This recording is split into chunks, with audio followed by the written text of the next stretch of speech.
సుమన్ టీవీలో మీ personal and business promotions కోసం కింది నెంబర్కి కాంటాక్ట్ చేయండి. మేడం, ఇప్పుడు సొసైటీకి నిజంగా కౌన్సిలింగ్ అవసరమా అనేది ఈ విషయాలన్నీ చూస్తే అసలు ఖచ్చితంగా అవసరం అని అనిపిస్తుంది.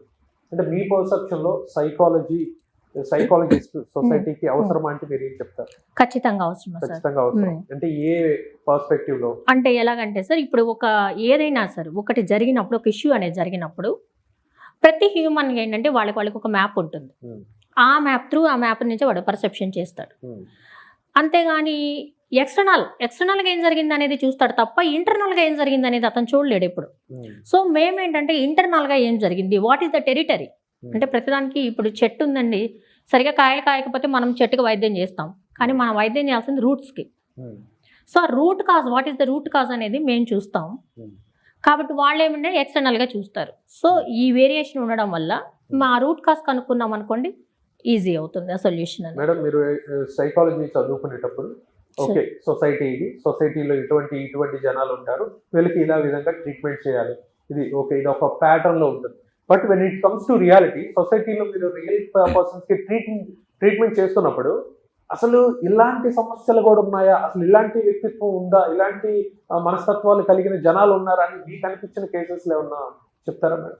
నాకు అనిపించిన కేసెస్ అంటే ఇదే సార్, చిన్న పిల్లలు నేను ఒక మానవ మృగాలుగా నేను నమ్మలేకపోయాను సార్. చిన్న బిడ్డల్ని అనేది ఇలాంటి వాళ్ళు కూడా ఉన్నారని ఫస్ట్ టైం నేను అప్పుడు ఫీల్ అయ్యాను సార్. డెఫినెట్. మేడం, కుటుంబ వ్యవస్థ గురించి మాట్లాడితే ఇప్పుడు తప్పు ఎవరిలో ఉందని చెప్తే మీరు ఏమంటారు? తల్లిదండ్రుల, పిల్లల, ఈ తాతల, అసలు ఏంటి? భార్య నుంచి వస్తున్న సమస్యల, లేదంటే భర్త నుంచి వచ్చే సమస్యల, తల్లిదండ్రుల నుంచి? ఆలోచన విధానం మారాలి. అందరూ దొంగలు, బట్ ఆలోచన ఎవరి దగ్గర అంతే. అందరూ దొంగలే అని కూడా అనుకోవచ్చు, అందరూ మంచి వాళ్ళే అని కూడా అనుకోవచ్చు. కానీ ఏంటంటే ఆలోచన విధానం. ఇప్పుడు నేను ఒకటి చెప్పాను, మీరు తీసుకునే దాన్ని బట్టి ఉంటుంది. సో అలాగా తల్లిదండ్రులు ఏం చెప్పారు, పిల్లలు ఏం తీసుకుంటున్నారు, రేపు నెక్స్ట్ జనరేషన్కి ఏం నేర్పుతున్నారు, అది depend on their thought process. అది కరెక్ట్ గా ఉండాలని నేను అంటాను. Madam, last but not least, చెప్పండి. మీ అమ్మగారి ప్రేరణతో ఆమె డ్రీమ్ ని ఫుల్ఫిల్ చేయడానికి you become psychologist madam. And what is your dream? And నా డ్రీమ్ అంటే ఇప్పుడు నేరాలు చేసిన ఖైదీలకి శిక్ష పడుతుంది సార్ చట్టపరంగా. వాళ్ళకి 7 ఏళ్ల లైఫ్ ఏదో పడుతుంది. అది మనకి ఫిజికల్ గా కనిపిస్తుంది. బట్ వాళ్ళ వాట్ అబౌట్ దేర్ థాట్స్? ఆ మానసిక పరివర్తన, ఆ ఆలోచనలో పరివర్తన అనేది నిజంగా జరుగుతుందా? ఇప్పుడు ప్రతి ఒక్కడు నేరం క్షణికావేశంలో చేసిన వాళ్ళు కూడా ఉంటారు. ఇంటెన్షనల్లీ చాలా మంది చేయకపోయి ఉండొచ్చు, ఆ టైంలో అనుకోకుండా అలా అయిపోయింది అనుకుంటారు. బట్ ఎంతమంది నేను ఆ రోజు అలా చేయకుండా ఉంటే అని ఎంతమంది ఆలోచిస్తున్నారు? ఇప్పుడు మనం రీసెంట్గా విన్నాం, ఫ్లడ్స్ వచ్చినప్పుడు వాళ్ళు ఏదో వండుకొని వచ్చారని, తర్వాత మాస్కులు కుట్టారని కూడా మనం విన్నాం. అంటే అంత మాత్రాన్ని వాళ్ళ సత్ప్రవర్తన ఉందని మనం ఎలా అనుకుంటామండి? విజయవాడ ఫ్లడ్స్ వచ్చినప్పుడు రాజమండ్రి నుంచి, అక్కడే పెద్ద ఖైదీలు సెంట్రల్ జైలు, అక్కడ నుంచి వాళ్ళు గతంలో కూడా మీరు చెప్పినట్టు ఎక్కువ మాస్కులు కుట్టిన ఘనత కూడా ఉంది. ఫుడ్ కూడా పాపం సప్లై చేసి పంపించారు. అంటే సోషల్ మీడియాలో కానీ వచ్చి దాన్ని బట్టి అసలు ఇంత మంచి వాళ్ళు జైలుకి ఎలా వెళ్ళారు అనే పర్సెప్షన్ ఉంది. ఇలాంటి వాళ్ళు జైల్లో ఉన్నారు, వాళ్ళు రిలీజ్ చేయండి అనే ఇదిలో ఉంది. బట్ వాళ్ళ ఇంటెన్షన్ ఏమిటని మీ ప్రకారం? అంటే నేను అనుకో కొంతమంది మంచి వాళ్ళు ఉండొచ్చు సార్, బట్ ఎక్కువ మంది నేను అనుకోండి సత్ప్రవర్తనతో ఉంటే వాళ్ళకి ఆగస్ట్ 15 అలాంటి జనవరి 26 అప్పుడు రిలీజ్ చేసే ఛాన్సెస్ ఉంటాయి. మేబీ అలా కూడా వాళ్ళు నటించే ఛాన్సెస్ కూడా ఉంటాయి. పూర్తిగా మారిపోయారు అనలేము, ఎందుకంటే ఒక ఫ్లడ్స్ కి స్పందించే వ్యక్తి ఎలా మర్డర్ చేయగలిగాడు, ఒక ప్రాణాన్ని అంత అవలేలుగా ఎలా తీయగలిగాడు, లేదు ఒక మాస్క్ కుట్టిన వ్యక్తి ఎలా ఒక అమ్మాయి, అంటే మార్పు నిజంగా వచ్చిందా, లేదు ఆ టైంకి అలా నటిస్తున్నారా, అది నేను చెప్పేది అది. సో అలా వాళ్ళ ద్వారా కొంతమంది దగ్గరైనా నేను ఒకటి సేకరించాలి అనేది నా డ్రీమ్ సార్. వాళ్ళు నిజంగానే మారుతున్నారా, వాళ్ళ మానసికంగా శిక్ష పడిందా, వాళ్ళకి ఏమైనా నా సహాయ సహకారాలు ఏమన్నా అవసరం అయితే తప్పకుండా చేయాలి అనేది నా ఆలోచన. మేడం, సైకాలజీకి, క్రైమ్ కి, శిక్షకి ఈ మూడింటికి చాలా దగ్గర సంబంధాలు ఉన్నాయి. అవును సార్. వీళ్ళు ఈ సైకాలజీ సంబంధించి మినిమం బేసిక్ అవేర్నెస్ సొసైటీ మీద కానీ, చదువు మీద కానీ జ్ఞానం లేకపోవడం వల్ల కొన్ని జరుగుతున్నాయి.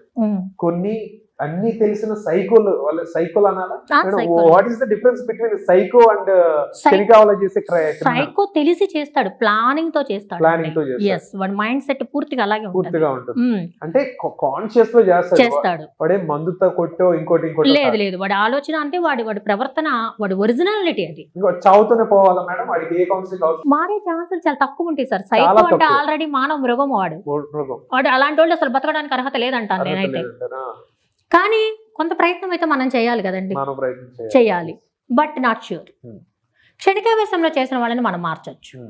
ఎందుకంటే అలా కాకుండా కొంత శిక్ష పడ్డ తర్వాత మనం వెళ్ళి అడుగుంటే వాళ్ళే చెప్తారండి సెకండ్ ఆప్షన్, ఇలా చేసినా సరిపోయేది కానీ నేను అనుకోకుండా అలా చేసేసాను అనేది. మేడం, మీ డ్రీమ్ ప్రాజెక్ట్ కి సంబంధించి ఏదైతే ఈ ఖైదీలకి సెంట్రల్ జైలుకి వెళ్ళి ఖైదీలకి నేను ఇలా చేయాలని ట్రీట్మెంట్ చేయాలని మీరు అనుకుంటున్నారు. అవును సార్. ఈ భారతీయ శిక్షా స్మృతిలో ఇప్పుడు జరుగుతున్న ఈ ముఖ్యంగా ఈ చైల్డ్ కి సంబంధించి రేప్ మర్డర్ వీటికి సంబంధించి సరిగ్గా శిక్షలు పడుతున్నాయా? యాజ్ పర్ సైకాలజిస్ట్ మీరేమంటారు? శిక్షలు పడట్లేదని నేను అంటానండి. శిక్షలు పడట్లేదు.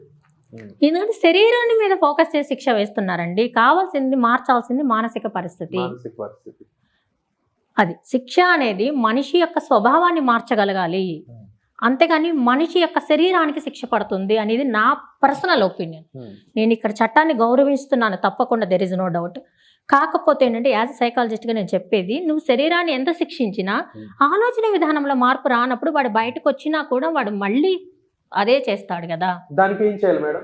అంటే కొంత కౌన్సిలింగ్ అనేది నిర్వహించి వాళ్ళకి కూడా వాళ్ళ థాట్ ఏదైతే ఉందో దాన్ని బ్రేక్ చేసిన తర్వాత, సో నువ్వు ఇది చేసావు కాబట్టి అవేర్నెస్, నువ్వు ఈ క్రైమ్ చేసావు కాబట్టి నువ్వు ఇంత నష్టపోతున్నావు, సో ఇలా చేసినట్టయితే నువ్వు ఇలా బ్రతికేవాడు అంటే ఒక అవేర్నెస్ అనేది తీసుకొచ్చి తర్వాత వాళ్ళ సొసైటీ నుంచి బయటకు వచ్చిన తర్వాత కూడా సమాజం దొంగ అనే క్రిమినల్ అనే చూస్తుంది తప్ప వాళ్ళని దగ్గరకు తీసుకోదు.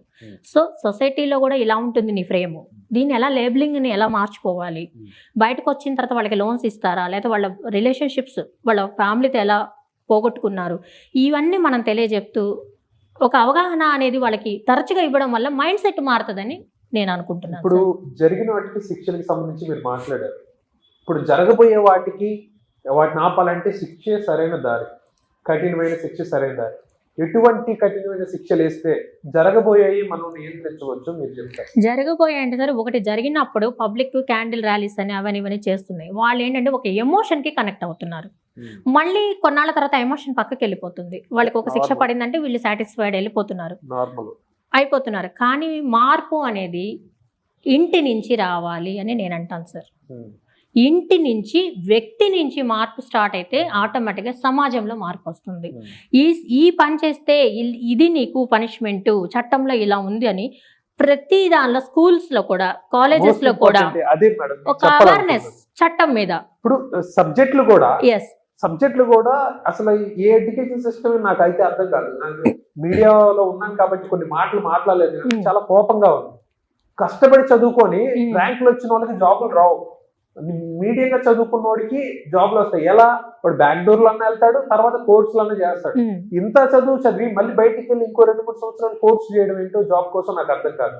పోతే విలువలు ఉండవు, ఒక వ్యవస్థ ఉండదు, మన సమాజానికి సంబంధించిన ఇవేమి ఉండవు. ఒకవేళ ఉన్నా అవి మనకు అర్థమయ్యేలా ఉంటాయి. ఇప్పుడు రాజుల కాలం అండి, ఆ రాజు ఈ రాజు ఇలా చేశాడు, ఇన్ని యుద్ధాలు చేశాడు, చచ్చిపోయాడు, ఓకే, చరిత్ర తెలుసుకోవాలి. కానీ బతకడానికి అదెందుకండి? చరిత్ర తెలుసుకోవాలి. మన ప్రతి మనిషి తన చరిత్ర తను తెలుసుకోవాలి, అది ఖచ్చితంగా తెలుసుకోవాలి. కానీ బతకడానికి అది కాదు కదా. మనం సొసైటీలో మనం మారుతున్నప్పుడు చట్టాలు కూడా దానికి అనుగుణంగా కొన్ని మార్పులు చేర్పులు జరగాలి. ఈ ఎడ్యుకేషన్ సిస్టంలో కూడా ఇది తప్పు చేస్తే ఈ శిక్ష నీకు అనేది ఒక అవేర్నెస్ అనేది, చట్టాల మీద అవగాహన పుస్తకాల్లో పాఠ్యాంశాలుగా పెడితే వీళ్ళకి ఆ టైంలోనే ఒక అవేర్నెస్ అనేది వచ్చి, ఓకే దీని జోలికి పోకూడదు, ఇది చేస్తే ఇదంట అనే ఒక భయం అనేది క్రియేట్ అవుతుంది. ఆటోమేటిక్గా కొంత ఆలోచనలో కూడా కొంచెం మెచ్యూరిటీ అనేది వస్తుంది. సో ఇట్లాంటివి చిన్నప్పటి నుంచే నేర్పుకుంటూ వస్తే కొంత నేరం మనం శిక్ష మార్చడం అనే దానికన్నా నేరం జరగకుండా ఉండడం చూసుకోవాలనేది నేను అంటాను సార్. సో దాని మీద అవేర్నెస్ అనేది స్కూల్ నుంచి, ఇంటి నుంచి మొదలవ్వాలి, వ్యక్తి నుంచి ఇంటి నుంచి మొదలైతేనే సమాజం మారుతుంది. మేడం, ఈ సమాజానికి గతంలో సైకాలజిస్టులు లేరు, మళ్ళీ సైకాలజిస్టులు అవసరం లేకుండా పరిస్థితి రావాలంటే బుల్లెట్ పాయింట్స్ మీరు ఏం చెప్తారు? ఏం చెప్తానంటే సార్, నువ్వు ఏదైతే జీవితాన్ని కోల్పోయావో దాని గురించి ఆలోచించొద్దు. ఆలోచించదు. కోలుకోవటం మీద ధ్యాస పెట్టండి. కోలుకోవటం మీద ధ్యాస పెట్టాలి. జీవితం దానంతట అదే కుదుట పడుతుంది. నేనైతే అదే చెప్తాను. Thank you very much. నమస్తే అండి.